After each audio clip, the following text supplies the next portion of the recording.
les choses correctement. C'est ça le problème de la religion. La religion vient placer le voile. Les gens lisent mais ne comprennent pas. Pourquoi il y a un voile? Et ce voile ne tombe que si l'esprit de Jésus est en toi. Il viendra te révéler les choses. Il viendra te révéler les choses. Bien aimé dans le Seigneur, le Saint-Esprit qui est en toi t'a été donné pour ton salut. C'est pour ton salut que l'Esprit t'a été donné. Amen. Amen. C'est l'Esprit qui vient te sortir dans les détresses afin que tu sois libre. C'est pourquoi même le Seigneur l'a appelé le consolateur. Le consolateur. Amen. Amen. C'est pourquoi l'apôtre dit aux Hébreux, Hébreux chapitre 12, verset 15e, la Bible dit, Hébreux 12, 15, veillez à ce que personne ne se prive de la grâce de Dieu, à ce qu'aucune racine de l'amertume produisant des rejetons ne cause du trouble et que beaucoup en soient infectés. Veillez afin que personne ne se prive de la grâce de Dieu. Dieu t'a fait grâce, mais tu te prives de la grâce de Dieu. Amen. Tu te prives de la grâce de Dieu. Bien aimé, c'est lorsqu'on se prive de la grâce de Dieu que l'amertume commence à monter dans le cœur. Amen. L'amertume commence à se manifester. Et beaucoup de choses commencent à être infectées. Bien aimé, la plupart des gens ne souffrent pas à cause des sorciers. La plupart des gens souffrent à cause de leur façon de voir les choses, à cause de leur incompréhension. Ils se privent de la grâce de Dieu. Amen. Ils se privent de la grâce de Dieu. Bien-aimé, ne te prive pas de la grâce de Dieu. Beaucoup se sont privés de la grâce de Dieu à cause de leur cœur. Amen. Ils se sont privés de la grâce de Dieu. Ils ont détruit ce qu'ils avaient reçu de Dieu avec leurs propres mains. C'est pourquoi la première des choses qu'il faut pour garder sa liberté, c'est garder son cœur. Amen. Garder son cœur. Proverbe 4, le verset 23e. La Bible dit, garde ton cœur plus que toute autre chose, car de lui jaillissent les sources de la vie. Amen. Ton cœur détient les sources de la vie. Amen. C'est-à-dire, tout ce que tu voudras faire a pour source ton cœur. Amen.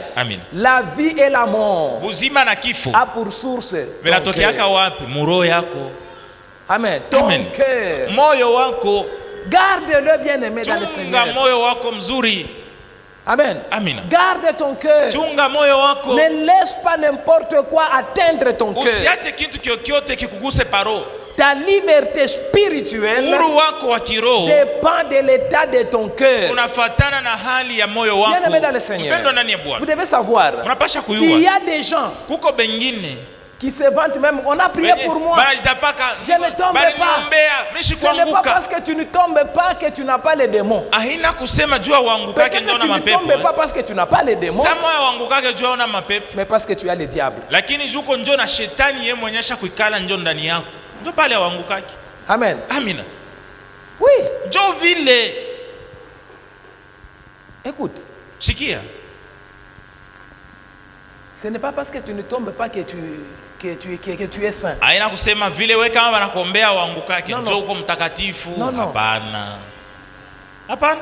Tu as plus que les démons. Wewe uko na ya kupitia baba yake na mapepo njoo wale biko ndani yako. Ton cœur roho yako ile et ton mauvais esprit. Njoo yenye pepo yako mubaya sana.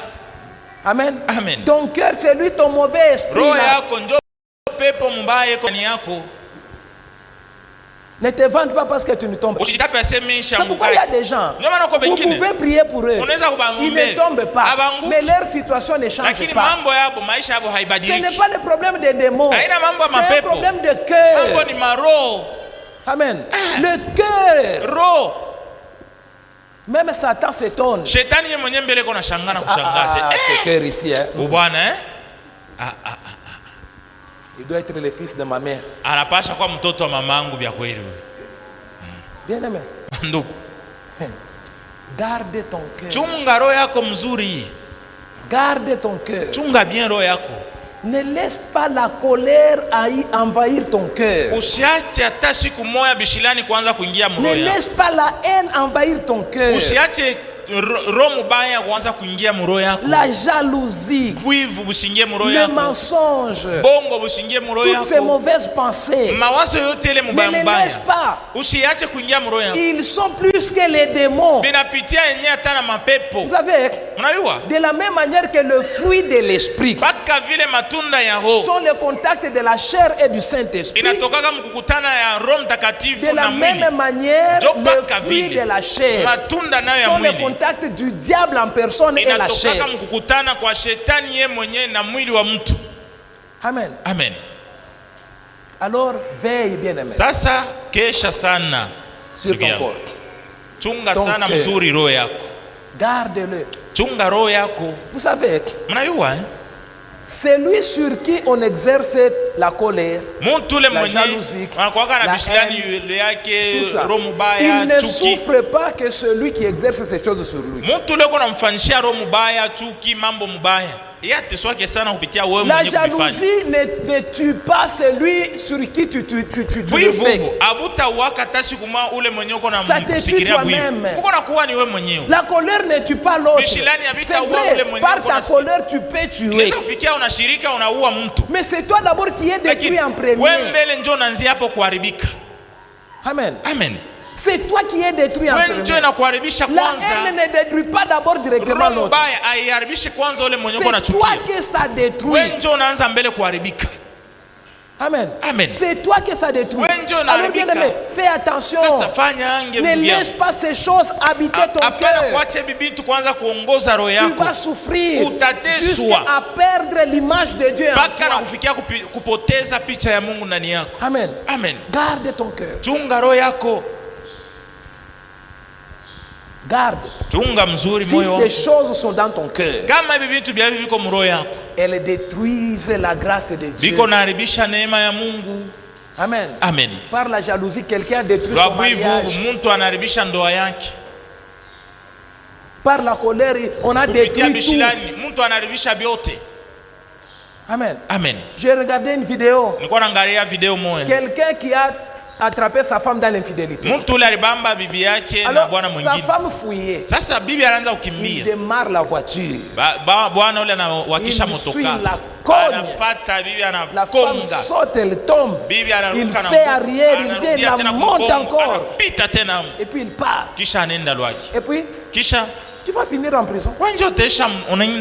Elle, on va l'enterrer avec son impudicité. Laisse-la partir.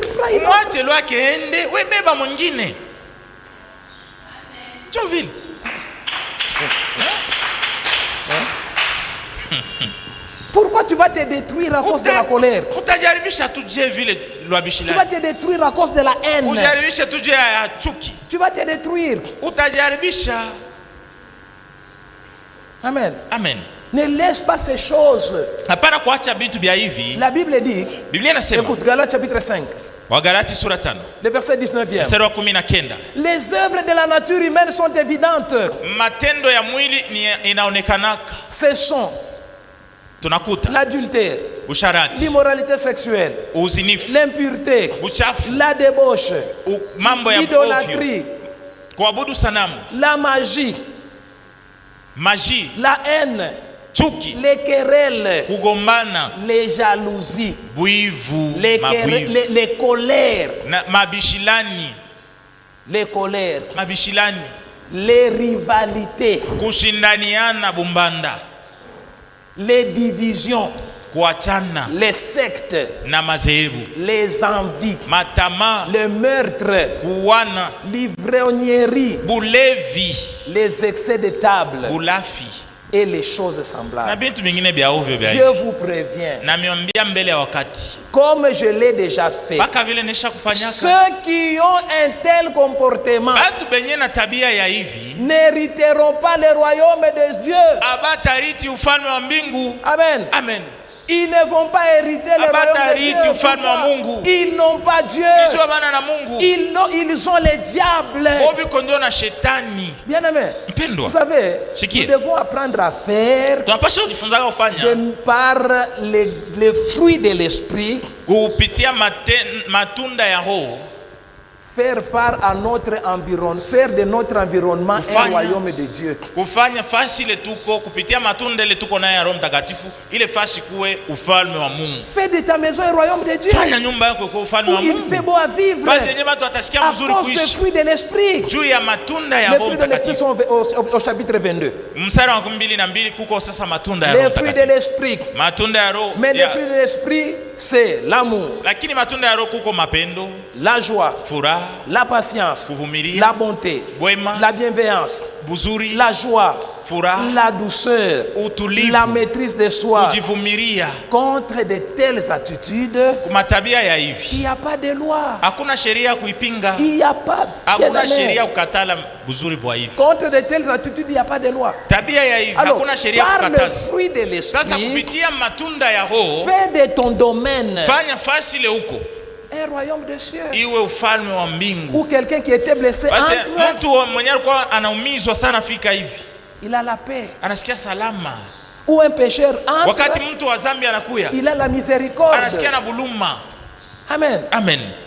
Ne fais pas de ton milieu un royaume du diable. Basi yako ndio nakuwa ufalme wa shetani. C'est la haine, la colère, les rivalités, toutes ces histoires. Mambo yote le mbaya mbaya. Développe le fruit de l'esprit.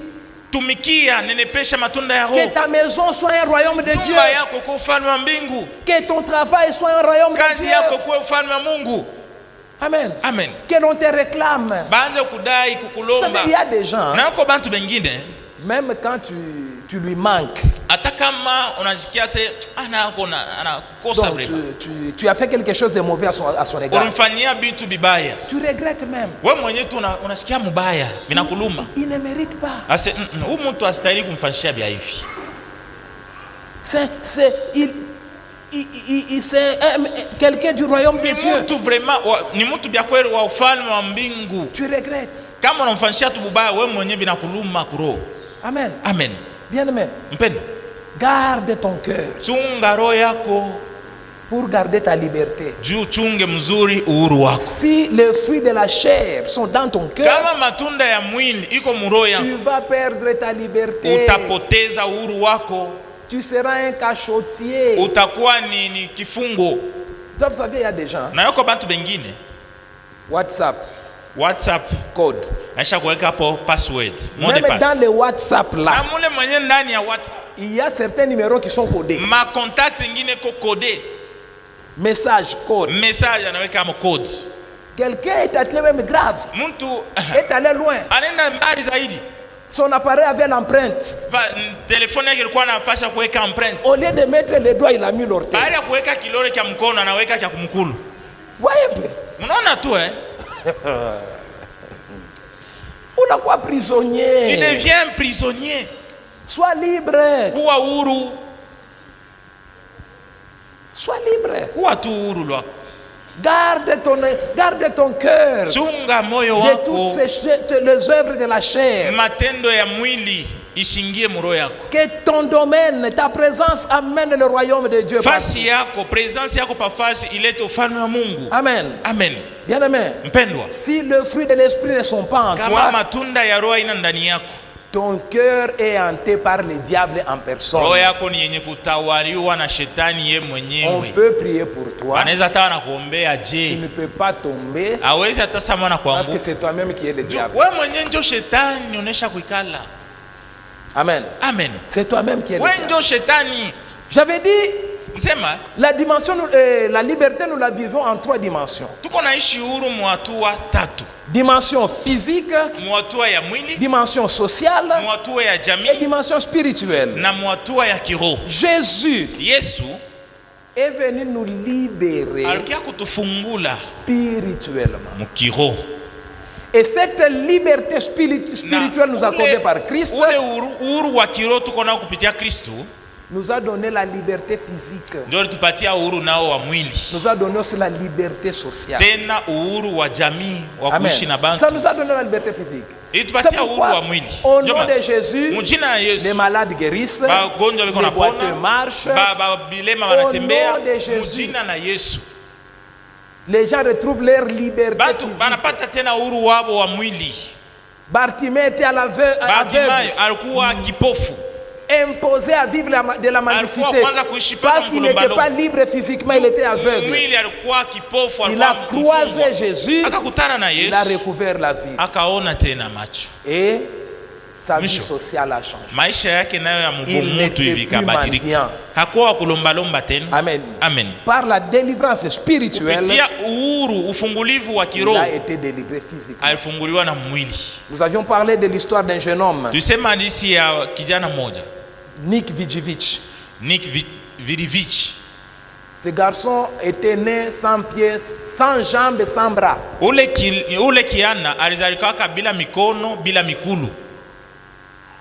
Mais il est marié aujourd'hui. Père de 4 enfants. Jolie femme. Il dit même, maintenant je vais commander une voiture que moi-même je vais commencer à rouler. Il n'a pas les mains, il n'a pas les jambes. Il va commencer à rouler. Pourquoi? Il est libre spirituellement. Nous trouvons les gens possédés par de mauvais esprits. Même si vous lui donnez 1 million, passez une année après pauvre. Lié. Celui qui est lié physiquement et spirituellement, bien aimé, c'est fini pour lui. Mais celui qui est lié physiquement, s'il croise Jésus, sa situation change. Amen. Amen. Sa situation change à cause de cette délivrance spirituelle. Amen. Amen. Elle va te donner ta délivrance sociale. Elle va aussi te donner ta délivrance même physique. Nous avions lu l'exemple de cette femme qui faisait couler qui avait l'hémorragie pendant 10 ans. Elle a touché Jésus. Cette maladie avait dépouillé toute sa richesse. Cette maladie avait détruit son mariage. Mais lorsqu'elle a croisé Jésus, elle a reçu sa délivrance. Et tout a été restauré. C'est pourquoi, bien aimé, vous devez chercher votre délivrance spirituelle. Commence par ta conversion. Change ton cœur. Vide-le de toutes ces œuvres de la chair. Et tu seras affranchi. La deuxième des choses qu'il faut garder pour vivre sa liberté, le corps. Amen. Amen. Le corps. Hein?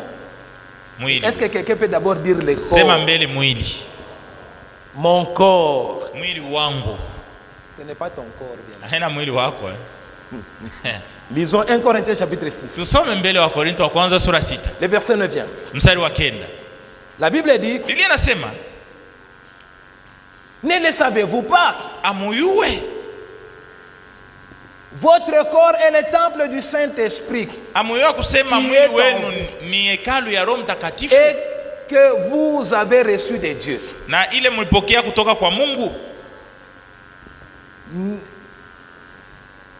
Je m'excuse. Vous ne vous appartenez pas à vous-même. C'est 19, hein? 19. Mstari wa 19. 19. Voilà. Excuse. 19.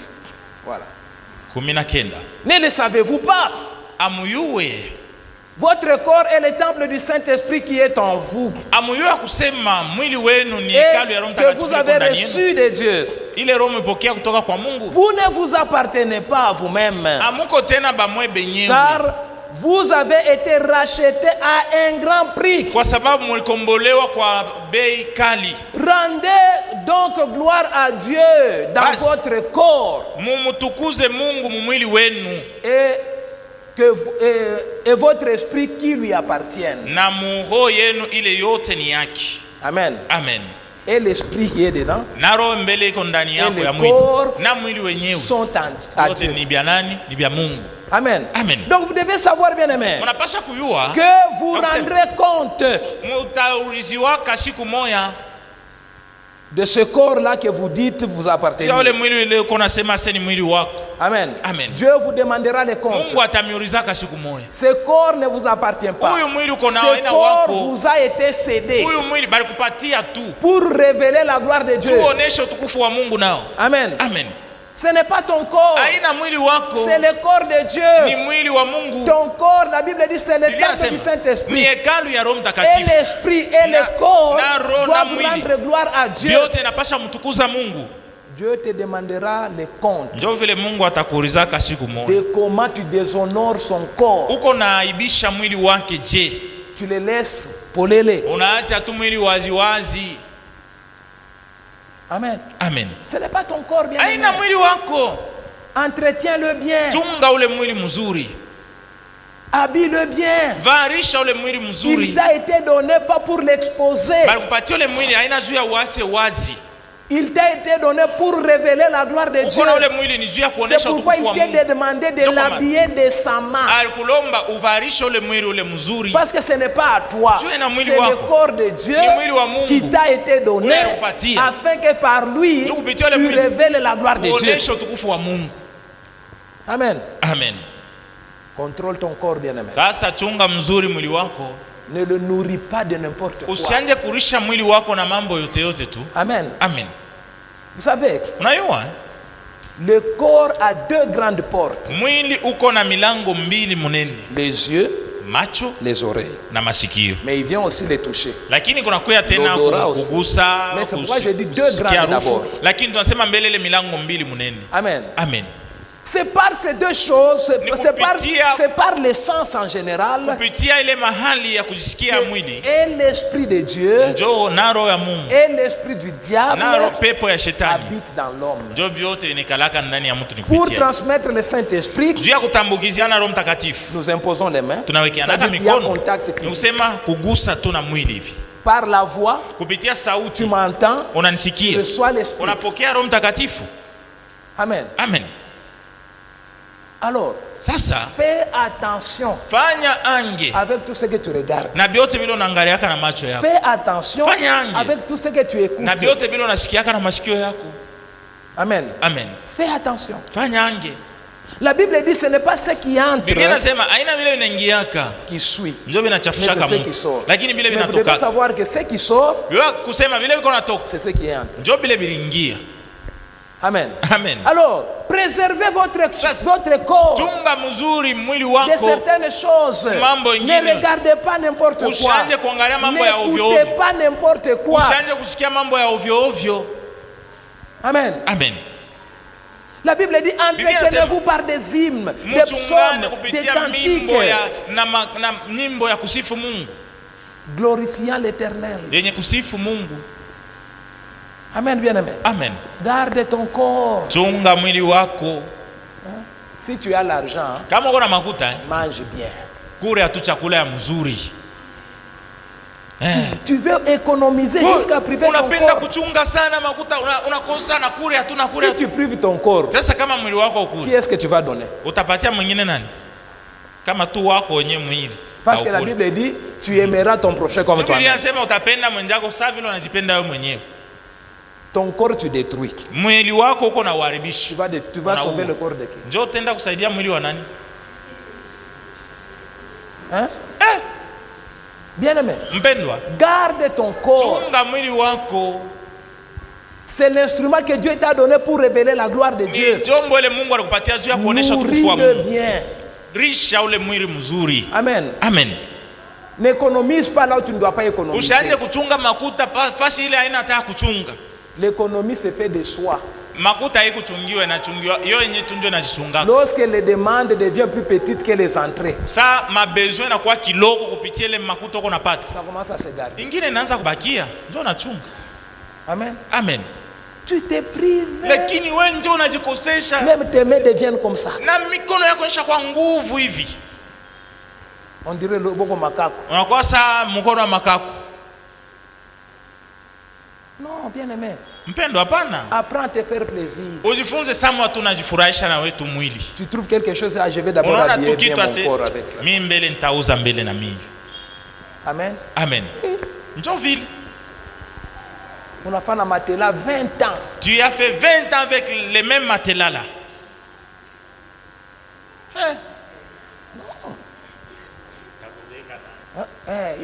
Hii matelas hii ilikuwa kado ya kwa mariage. Na mtoto wako kwanza waisha kumuoa huko paka na.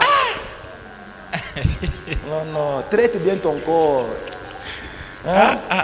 Chunga mzuri mwili wako. Les frères célibataires. Ba frères ba célibataires. Lavez les draps. Madra yenu mwanze kwa na kuifulaka.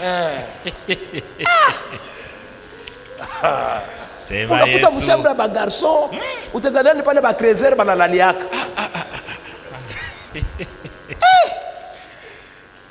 Non, traitez bien vos corps. Mchunge mzuri mwili wenu. Unanawa wako tu mai. Tu te laves seulement propre là. Tu te parfumes un peu. Unaweka na parfum. Tu vas draguer la fille fait comme ça. Unaenda kupenda mwenye fille, anaanza na kuéternuer. Mkinywa mko nanuka. Tellement que la laine n'est pas bonne. Garde ton corps. Chunga mwili wako. Nous on nous enseignait à l'évangélisation. Tufundisha mwevangélisation. Sasa unaenda mwevangélisation. Aller brosser les dents. Mbele ya kwenda msambishe mbele kinywa.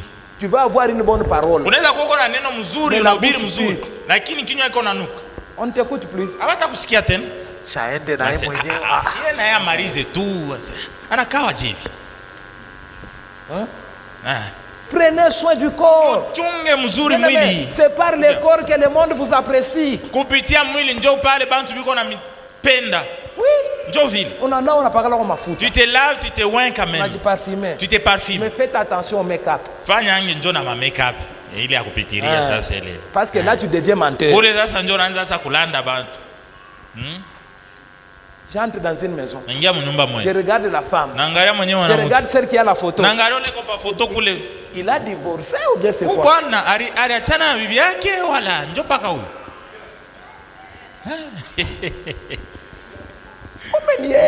C'est la même femme là qui est sur la photo.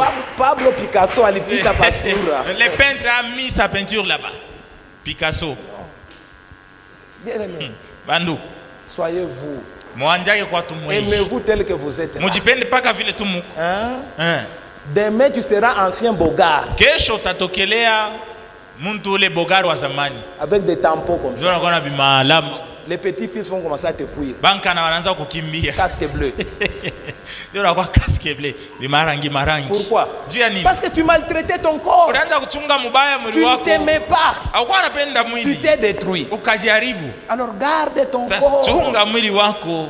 C'est par ce corps-là que la gloire de Dieu se révèle. C'est par ce corps-là que le monde t'apprécie. Alors ne le détruis pas. Amen. Amen. Troisième des choses qu'il faut garder. La famille. Amen. Amen. L'apôtre Paul dit à Timothée. 1 Timothée chapitre 5. Le 8e verset. La Bible dit, si quelqu'un ne prend pas soin des siens, en particulier des membres de sa famille, il a renié la foi. Il est pire qu'un incroyant. Amen. Amen. Tu as renié à ta famille. L'église c'est ça ma famille. Mimi jamaa yangu ishakuwa ni kanisa. Moi je ne suis pas de ta famille. Mimi mbele ushino wa mjamaa yako. Bien-aimé. Amen. Prends soin des membres de ta famille. Chunga mzuri bantu ba mjamaa yako. Il y a des choses que seule la famille ne fait. Kuko mambo ingine nye paka tu jamele ya kuzalika na wengi utafanya. Na kanisa mbele tauliza bazazi yake mbele biko wapi? L'église ne peut pas bénir un mariage sans parents. Kanisa haiwezi kubariki ndoa yako bila bazazi. L'église ne peut pas manger la dot. Kanisa haiwezi kuria mali ya mtu ya ndoa. Amen. Amen. Alors garde ta famille. Chunga jamaa yako mzuri. Amen. Amen. Garde ta famille. Chunga jamaa yako. C'est par ta famille que ton alliance avec Dieu sera pérennisée. Ndio agano yako na Mungu itaendelea. Il était le Dieu d'Abraham. Alikuwa kama Mungu wa Abraham. Il est devenu le Dieu d'Isaac. Alikuwa Mungu wa Isaka, wa Yakobo, wa Israeli, même de l'église. Na anakuwa na Mungu wa kanisa. Amen. Amen. Maintenant toi qui as renoncé à la famille. Sasa wewe unaisha kutupaka jamaa yako. Même ton nom sera effacé. Na jina yako yenyewe itapoteaka paka hivi. Personne ne va le pérenniser. Hakuna yule ataendelesha jina yako. Dieu ni na bakupangaki wewe. Pourquoi toi on donne pas de nos enfants de ton nom là? Amen. Amen. Bien-aimé. Mpendo. Ne détruis pas la famille. Usiharibishe jamaa. Unakia mfamille na songi. Tu viens dans une famille avec des colportages. Machoyo, toutes ces histoires là. Trop bavard. Tu es en train de te détruire toi-même. Tu es en train de détruire les générations à venir. Garde la famille. Chunga jamaa. C'est par la famille que ta valeur spirituelle te sera connue. C'est par ta famille que tes activités vont continuer après toi. Amen. Amen. Alors, la famille se garde avec 4 choses. La première des choses qui garde la famille et qui est même la source de la famille, l'amour. Amen. Amen. L'amour, bien évidemment. Kuchunga tu jamaa mzuri ni kuwa na mapendo. Amen. Amen. Par l'amour, kupitia mapendo, nous voyons les sacrifices. Tunaona mo kujitoa, la bonne humeur. Furaha tu furahi. Tu te sacrifies. Unajitoa juu ya mwingine. Tu es aussi de bonne humeur. Tena kutoa mafuraha. Ne sois pas de ceux-là. Ushikwa bantu sabale. Tu te sacrifies. Unajitoa juu ya mtu. Tu es là. Njoo na wewe pale. Moi je souffre. Mimi niko na teso. Mimi mko tu na kuri ya mweupe. Non, non. Njoo kumiteswea. L'amour, mapendo, les sacrifices. Ni kujitoa. La bonne humeur. Na furaha nayo tu ifuraha. Sinon, les gens vont mal accueillir tes sacrifices. Ule kujitoa kwako unajitoa juu ya bantu, batabipokea mubaya, bataviona mubaya. Aikale na diake wana. Qu'il reste là avec ses histoires. Tunachoka matusi. On est fatigué d'insultes. Amen. Amen. L'amour mapendo hii révèle les sacrifices. Na kujitoa. Bonne humeur. Kuwa na furaha. Le pardon. Musamaha nao. Amen. Kusame. Amen. Oui. Kusame tu. Sans pardon, la famille ne peut pas vivre. Nous ne sommes pas parfaits. Ce n'est pas 2 anges qui se sont mariés. C'est 2 personnes avec leur éducation et leur façon de vivre. C'est le pardon qui fait que ces gens-là soient là pendant des années. Amen. Amen. Dans l'amour, nous voyons la punition. Qui aime bien, anasema kule anapendaga mzuri, anapendaga sana, anapikaka amo na kupika. Amen. Amen. Oh, moi je n'aime pas les enfants. Oh, mimi sipikake batoto yangu. Tu ne les aimes pas. Au bapende njoo. C'est pourquoi njoo man, tes filles finiront chez toi. Batoto bako bali banamuke batarudiaka banazekea kwako. Amen. Amen. Ta maison sera divorcée. Nyumba yako itakuwa ya bantu bakuacha mandoa. Parce que tu les avais privés de souhait. Wakuweza kubanyolosha na pas sorti leur âme du séjour des morts. Akutosha manafsi yabo mwadeze. Amen. Amen. La punition. Kupika nako kunyolosha mtu. Et puis kisha tena l'attention. Attention. Hein? L'attention. Attention tu kuwa tu kujisusie na mtu. Tu écoutes la personne. Unasikia tu mtu. Tu observes. Unaangalia. Tu ne peux pas être là. 20 ans, 30 ans de mariage, 10 ans de mariage, même 5 ans. Tu ne sais pas découvrir si ton mari ou ta femme souffre. Lui, quand il est malade, il ne dit pas. Tu n'es pas attentionné. Ton problème, c'est l'argent. C'est quand il n'a pas l'argent que tu sais qu'il n'a pas. C'est quand il a l'argent que tu sais qu'il a. Mais quand il souffre, tu ne sais pas. Il faut qu'on te dise. Oui, il ne dit pas. Comment? Sans te dire qu'il a l'argent, tu sais qu'il a l'argent. S'il passe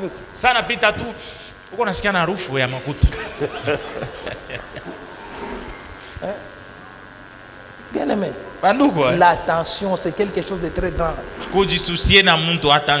C'est par l'attention qu'on comprend que l'autre nous aime.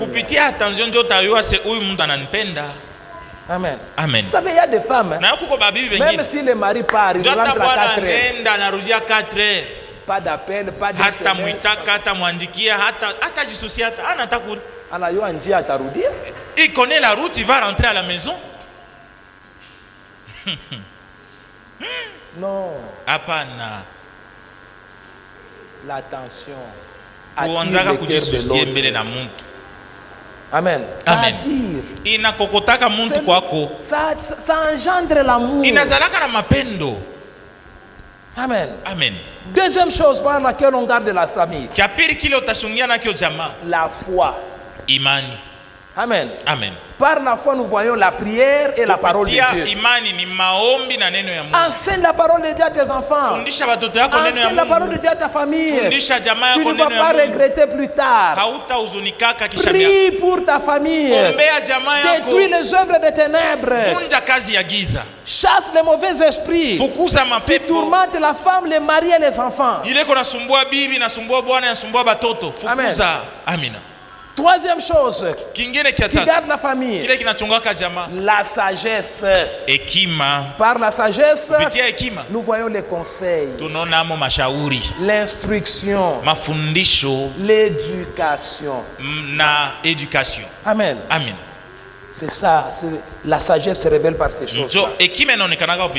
Et quatrième des choses qui garde la famille, l'intelligence. Amen. Amen. Par l'intelligence, nous voyons la science. Amen. Amen. Oui, oui. La santé. Et l'enseignement. Amen. Amen. C'est l'enseignement qui développe l'intelligence. Et la science, c'est le résultat de l'intelligence développée.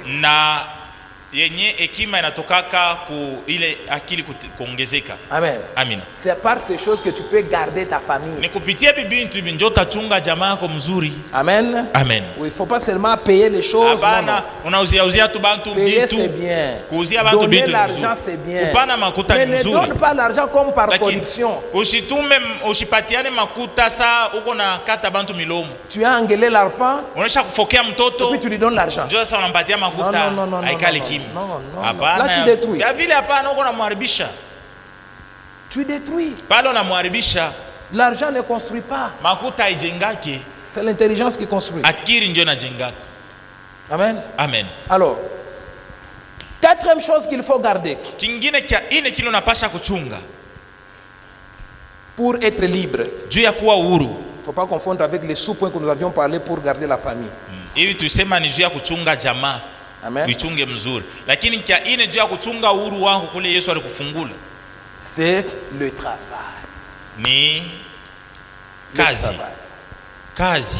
Le travail. Bien aimé.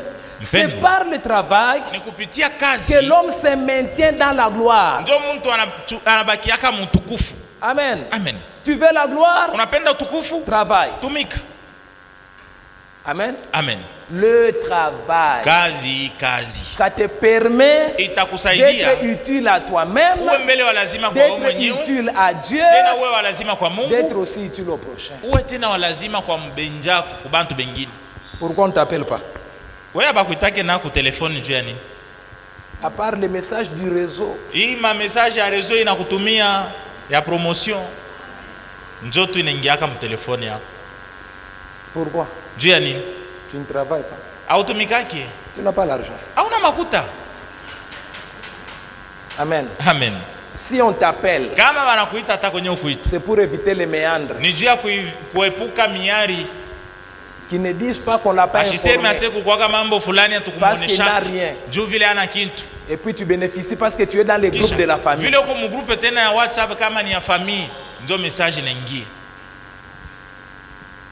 Amen. Amen. Il n'y a pas des appels personnels. Oh, tu vois, je souffre. Non. Tu ne travailles pas. Bien aimé. Comment garder le travail? Le travail se garde premièrement par la rigueur. La rigueur te permet de donner une ligne de conduite à ton travail. De savoir où je suis et où je pars. La rigueur. Deuxième chose. La formation. La formation te permet d'avoir l'information et les capacités. Amen. Oui. Si tu ne te formes pas, tu n'auras pas de promotion. Amen. Amen. Tu n'auras pas l'information. Le système que tu utilises est dépassé. Tu as besoin de l'information pour être mis à jour. Amen. Amen. Alors, dans ton travail, apprends à faire une mise à jour. Apprends à écouter l'information. Troisième chose qui garde le travail, l'intelligence. L'intelligence te permet d'acquérir de nouvelles choses. L'intelligence te permet d'inventer les choses qui vont t'amener de l'avant. Amen. Amen. Alors mets de l'intelligence dans ton travail. La cinquième des choses, l'honnêteté. Amen. Amen. L'honnêteté enlève les zones d'ombre. Amen. La Bible dit les zones d'ombre sont les lieux de brigands.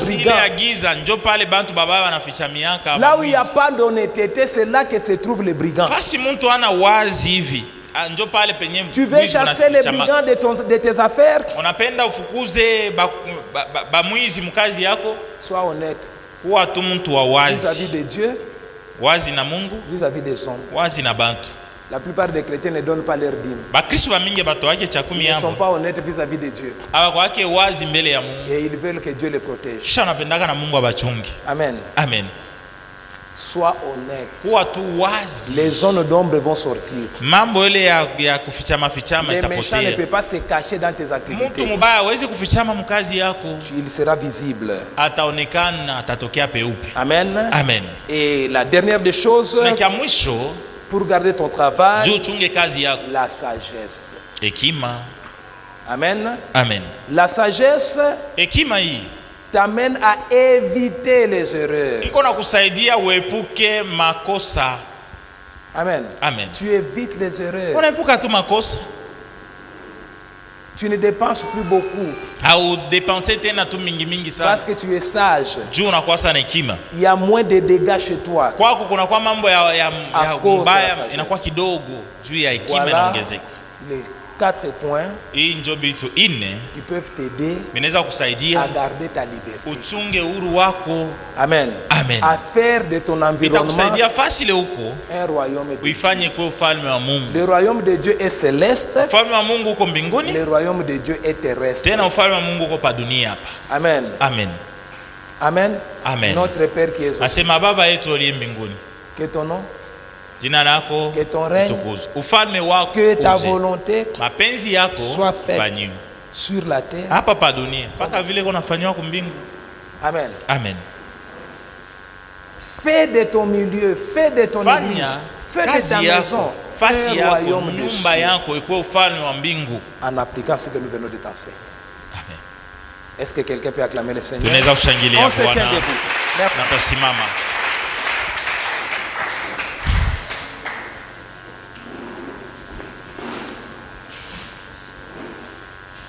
Bien-aimé, je ne sais pas qu'est-ce qui fait que la grâce de Dieu soit bannie dans ta vie.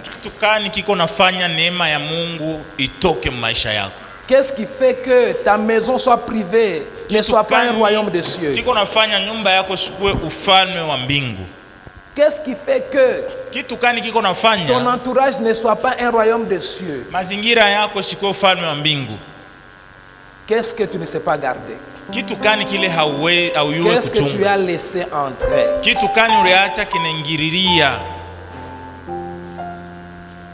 Regarde-toi. J'aimerais que tu parles personnellement à Dieu. Avant de prendre la scène, que tu commences à parler à Dieu. Dis à Jésus, aide-moi Jésus. C'est toi mon sauveur. C'est toi mon Seigneur. Mon libérateur. Aide-moi mon Dieu.